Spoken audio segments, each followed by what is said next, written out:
Dear aspirants, आज हम शुरुआत करेंगे हिमाचल प्रदेश इकोनॉमिक सर्वे के पार्ट 9 के साथ। तो चलते हैं हम अपनी फर्स्ट स्लाइड के ऊपर। हमारी फर्स्ट स्लाइड जो है ये हिमाचल प्रदेश इकोनॉमिक सर्वे के चैप्टर 5 से शुरू होती है।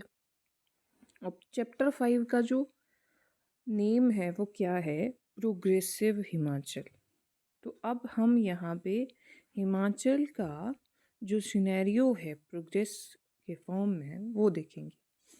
तो इसमें हमारे पास सबसे पहला जो टॉपिक आता है वो आता है सस्टेनेबल डेवलपमेंट गोल्स। तो ये सस्टेनेबल डेवलपमेंट गोल जो है ये आपका एक फ्रेमवर्क है जो कि टारगेट है कि 2030 तक जो है हमने इन गोल्स को कंप्लीट करना है। तो बात करते हैं एसडीजीज़ की। तो एसडीजीज़ या सस्टेनेबल डेवलपमेंट गोल जो हैं ये 2015 में बोलता है अडॉप्ट किए गए थे। तो यहाँ पे हम देख सकते हैं बोलता है the 2030 agenda for sustainable development adopted by all UN member states in 2015। तो कब अडॉप्ट किया था? मैंने अभी बताया 2015 से शुरू किया गया था। Provides a shared blueprint for peace and prosperity for people and the planet। तो यहाँ पे क्या है कि भाई सभी लोगों को एक साथ लेके जो है उनका डेवलपमेंट किया जा सके। अब इसका जो मेजर पार्ट है वो है इसके टोटल गोल्स। तो बोलता है इसके जो टोटल गोल्स हैं वो हैं 17 टोटल गोल्स हैं और उन गोल्स को अचीव करने के लिए 169 टारगेट्स है और साथ ही साथ बोलता है 300 बोलता है इंडिकेटर्स है जो कि यहाँ पे ऑल कंट्रीज़ को अचीव करने के लिए यहाँ पे टारगेट रखे गए हैं। अच्छा, नेक्स्ट इसमें जो इम्पोर्टेंट आता है कि भाई ये एसडीजीज़ की शुरुआत कैसे हुई? तो बोलता है इनकी जो शुरुआत है ये यहाँ से हुई एमडीजीज़ के साथ। अब एमडीजीज़ क्या थे? तो ये 2001 में यूएन के द्वारा तय किए गए थे जहाँ पे कंट्री की जो एजुकेशन, हेल्थ इनइक्वालिटी, ठीक है, इकोनॉमिक ग्रोथ, इन सब को टैकल करने के लिए प्लस क्लाइमेट चेंज से टैकल करने के लिए इन मिलेनियम डेवलपमेंट गोल्स का जो है टारगेट रखा गया था। तो 2015 में ये एमडीजीज़ जो है ये ख़त्म हो गए और उसके बाद बोलता है हमारी गवर्नमेंट ने 2015 से जो यूएन के साथ जो सिग्नेटरी है हमारी गवर्नमेंट की उनकी, तो यूएन ने जो है 2015 से 30 तक जो है सस्टेनेबल डेवलपमेंट गोल्स सेट किए हैं। बोलता है the letter were agreed to by the countries in 2001 for a period to 20 up to 2015। The SDG framework was adopted on 1 January 2016। तो ये देखिए यहाँ पे 2015 तक क्योंकि एमडीजीज़ थे तो एसडीजीज़ अडॉप्ट किए गए बोलता है 1 जनवरी 2016 से। और कब एंड होंगे? तो 31 दिसंबर 2030 को। अब इसका मेन एजेंडा क्या है इन एसडीजीज़ का? तो ये है लिविंग नो वन बिहाइंड, कि भाई किसी को भी पीछे ना छोड़ा जाए, सबको एक साथ लेके डेवलपमेंट जो है वो किया जाए, या सारे के सारे जो कंट्रीज़ हैं और या हमारे कंट्री के जो सारे सेक्शन हैं उन सब का यहाँ पे डेवलपमेंट हो सके। नेक्स्ट स्लाइड पे चलते हैं। बोलता है अब हिमाचल की बात कर रहा है कि हमने कितने इंडिकेटर्स को यहाँ पे अडॉप्ट किया। बोलता है state has short listed 138 key indicators and targets for monitoring progress on SDGs which have 12 have been achieved। बोलता है हमारी गवर्नमेंट ने, जो स्टेट गवर्नमेंट है, उसने 169 में से कितने जो यहाँ पे इंडिकेटर्स हैं खुद के लिए, बोलता है सॉरी इंडिकेटर्स नहीं, ये थे आपके 300 इंडिकेटर्स। हाँ, तो 300 इंडिकेटर्स में से हमारी स्टेट ने बोलता है यहाँ पे कितने इंडिकेटर्स अडॉप्ट किए हैं? 138। और 138 में से बोलता है 12 अचीव हो चुके हैं, 39 21 तक अचीव होने हैं और 87 जो है ये 2030 तक हमने प्लान किया है कि हम अचीव करेंगे। उसके बाद एक कॉन्सेप्ट आती है इन एसडीजीज़ की, लोकलाइजेशन ऑफ एसडीजीज़। तो क्या होता है ये लोकलाइजेशन? बोलता है localization of SDG in rural India is to take root with the local self governments, the Panchayati Raj institutions. Localization of SDGs assumes even more important role to achieve the goals for the rural areas to ensure no one is left behind and no village is left behind. तो बोलते हैं localisation यहाँ पे एक important role play करता है इन SDGs को। हमारे जो रूरल एरियाज़ है, ठीक है, जो लोकल सेल्फ गवर्नमेंट है, उनके लिए इनका लोकलाइजेशन किया है कि इनमें से बांटा गए हैं, काम बांटे गए हैं कि भाई ये वाले काम जो है, ये वाले अचीवमेंट जो है कितने प्राप्त करनी है पीआरआईज ने। तो इसमें क्या है, इसका एक इम्पॉर्टेंट रोल है, बोलता है to achieve goals in for the rural areas, जिससे क्या होगा, जो हमारी थीम है, जो इसका मेन एम है, no one is left behind, ये पूरा हो सकेगा। किस तरह से? नो विलेजेस लेफ्ट बिहाइंड, क्योंकि हम रूरल एरिया पे इनको इम्प्लीमेंट करेंगे। नेक्स्ट आता है lead role of NITI Aayog. अब क्योंकि इनको इम्प्लीमेंट करना है, इनके ऊपर एक्शन लेना है, तो यहाँ पे नीति आयोग भी एक इम्पॉर्टेंट जो है यहाँ पे रोल प्ले करता है। बोलता है NITI Aayog has brought out the document localising SDGs early lessons from India in 2019। तो 2019 में जो नीति आयोग था, इसी ने ये लोकलाइजिंग एसडीजीज इसका जो है यहाँ पे शुरुआत करी थी। कब? 2019 में। बोलता है annual progress report on localising SDGs in PRI in future will be provide direction and value. तो ये क्या करेंगे, कहीं ना कहीं इसके लिए इम्पोर्टेंट रोल प्ले करेंगे। बोलता है होल ऑफ गवर्नमेंट अप्रोच। अब गवर्नमेंट की क्या अप्रोच है? बोलता है localising SDGs in PRI is recognised as the responsibility of all central ministries. Role of state governments and panchayat is very important. Flagship schemes of ministries address various SDGs. Hence, proactive participation of ministries, departments along PRI is necessary to achieve SDGs को।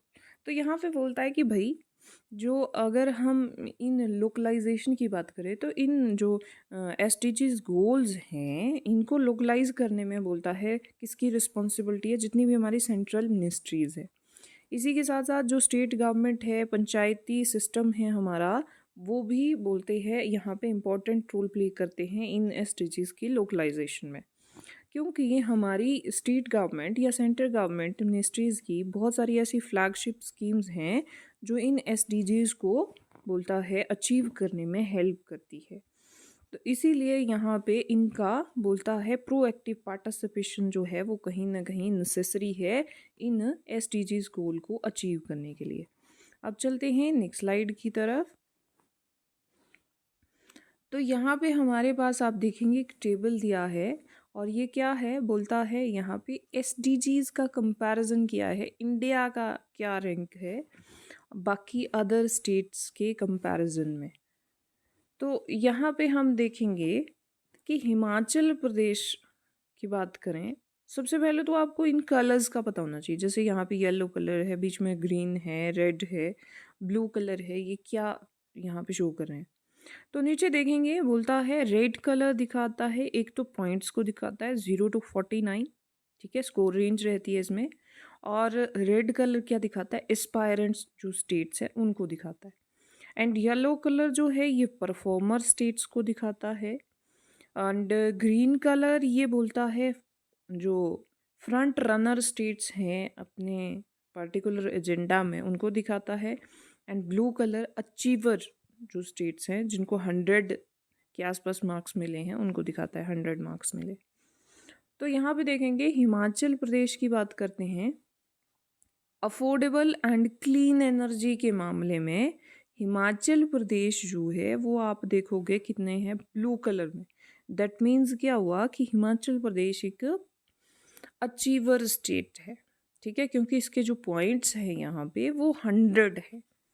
वहीं पे अगर हम देखें poverty के मामले में, तो यहाँ देखिए यहाँ पे 80 हिमाचल प्रदेश का पॉइंट स्कोर है, और कहीं ना कहीं ये फ्रंट रनर के रूप में यहाँ पे है।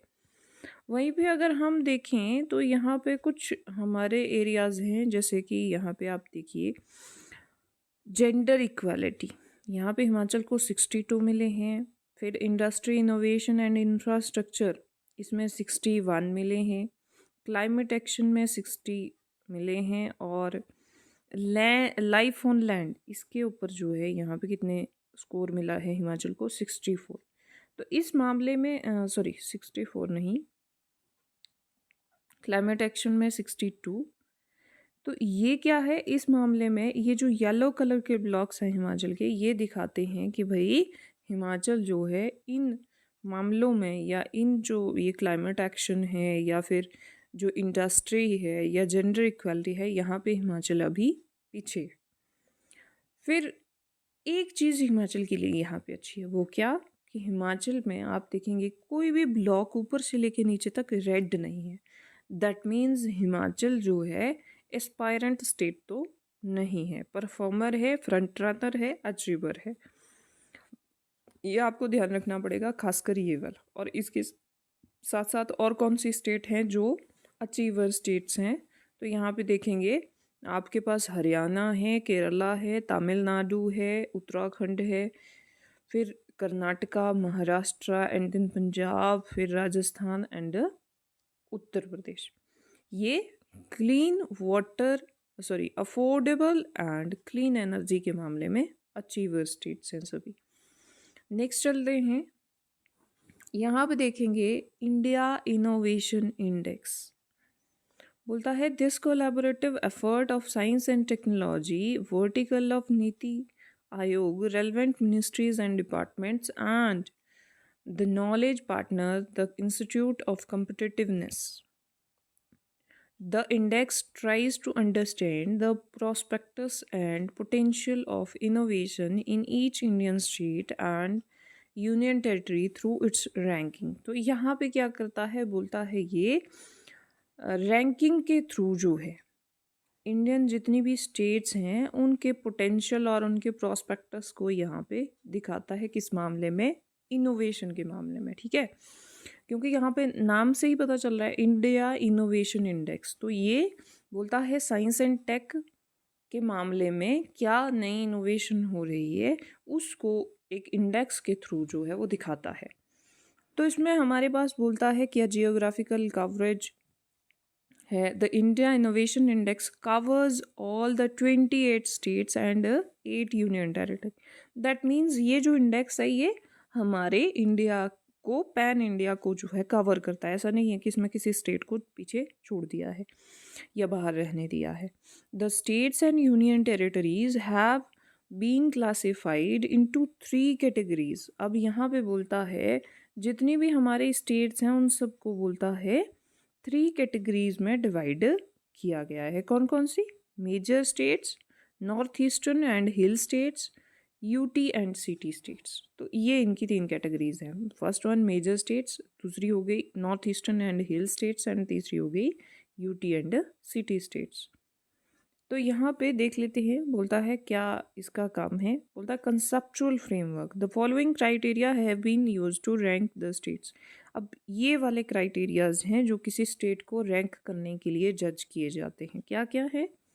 Enabler score, performance score, the overall innovation score and innovation efficiency ratio। बोलता है अनेबलर स्कोर की बात करते हैं। These input pillar measure the elements of the state that enable innovative activities with support of the 5 pillar. तो यहाँ पे बोलता है ये जो अनेबलर स्टेट है ये क्या मेजर करता है? बोलता है इनोवेटिव, अनेबल इनोवेटिव एक्टिविटीज़ को जो है ये यहाँ पे मेजर करता है। फिर आता है परफॉर्मेंस स्टेट। बोलता है performance pillar indicates the output of the innovation activities undertaken by states. तो यहाँ पे ये दिखता है कि हमें भाई मिला क्या, ठीक है, जो भी इनोवेशन प्रोग्राम चल रहे हैं उससे आउटपुट क्या आया। फिर द ओवरऑल इनोवेशन स्कोर बोलता है the overall innovation score is simple average of 2 dimension. तो इन ऊपर वाले 2 का ये बोलता है सिंपल डायमेंशंस होते हैं और कुछ नहीं। फिर उसके बाद नेक्स्ट बोलता है innovation efficiency ratio. This ratio of 2 scores indicates the state's ability to efficiency leverage its investments and infrastructure to produce successful innovation outputs। तो यहाँ पे ये स्टेट का जो एफिशिएंसी है, जो एबिलिटी है इन्वेस्टमेंट इंफ्रास्ट्रक्चर के मामले में किसके लिए, to produce successful innovation output. तो इसको जो है यहाँ पे इस पैरामीटर में मेजर किया जाता है। तो इन्हीं 4 पैरामीटर्स के साथ जो है इंडियन इनोवेशन इंडेक्स यहाँ पे रिलीज किया जाता है। नेक्स्ट स्लाइड के ऊपर चलते हैं। तो यहाँ पे ये आपका इंडियन इनोवेशन इंडेक्स क्या अनबलर होता है, क्या परफॉर्मेंस यहाँ पे मेजर किया जाता है इन दोनों में, तो वो दिखाया है आपको। जैसे कि इनेबलर्स में क्या दिखाया जाता है, किसका मेजरमेंट लिया जाता है, human capital, investment, knowledge workers, business environment and safety and legal environment. Performance में क्या मेजरमेंट लिए जाते हैं, एक तो नॉलेज आउटपुट, दूसरा नॉलेज डिफ्यूजन। तो इसी के साथ आज की वीडियो को यहीं पे समाप्त करते हैं। कल फिर मिलेंगे एक नई वीडियो के साथ। तब तक के लिए थैंक यू सो मच।